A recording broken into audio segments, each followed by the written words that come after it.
a lot of the groups that will come to see the Fountain of Tears generally will have a pro-Israel. If it's a Christian group from outside of the country and everything else, will have a very pro-Israel stance, say. And always within that world, there's discussion constantly of, within the church, replacement theology.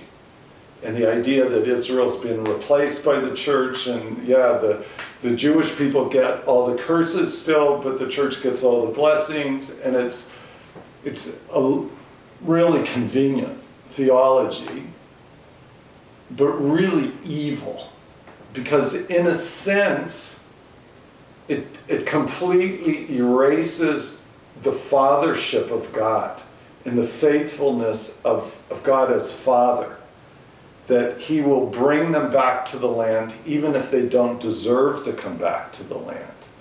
And he will bring them back to the land because he's faithful to himself. But I've looked at replacement theology and I look, well, okay, but there's also a Jewish replacement theology. Because in all the fountain now being in Auschwitz-Birkenau, you begin to realize the diaspora of the Jewish people was a judgment against the Jewish people.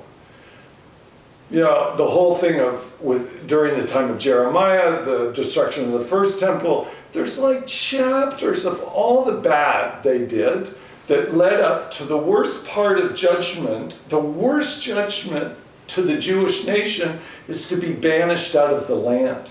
And the temple destroyed. But with Jeremiah and the whole thing with Daniel, and Daniel looking at it in 70 years, but they'll come back from this diaspora. 70 years. So they come back, and in a way God shows his favor towards them. The temple is rebuilt, you're the second temple. But under Titus, Jerusalem is destroyed, and the Jewish people are cast out of the land. Diaspora, in my mind, is a judgment against the Jewish people, because the Jewish people are not a religion, they're a nation. They're a nation that God promises to them. They're the firstborn among the nations. God loves all the nations, but Israel is the firstborn. And they have these promises attached. But the sense that the diaspora then, if it's a judgment, it becomes a place where I noticed in Jewish history within Poland, they related to different parts of Poland as this is our Holy Land.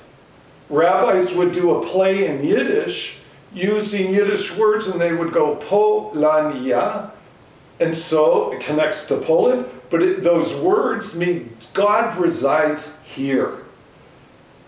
Different cities where like Hasidic movements grew, and there was big name rabbis within the thing, they would say, this is our Jerusalem.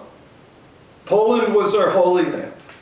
And I look at it and I think to myself, I started to think, okay, this was the 30s, Israel Zionist movement was doing, there's all this trouble with the British Mandate, there's all kinds of troubles, but this is their land.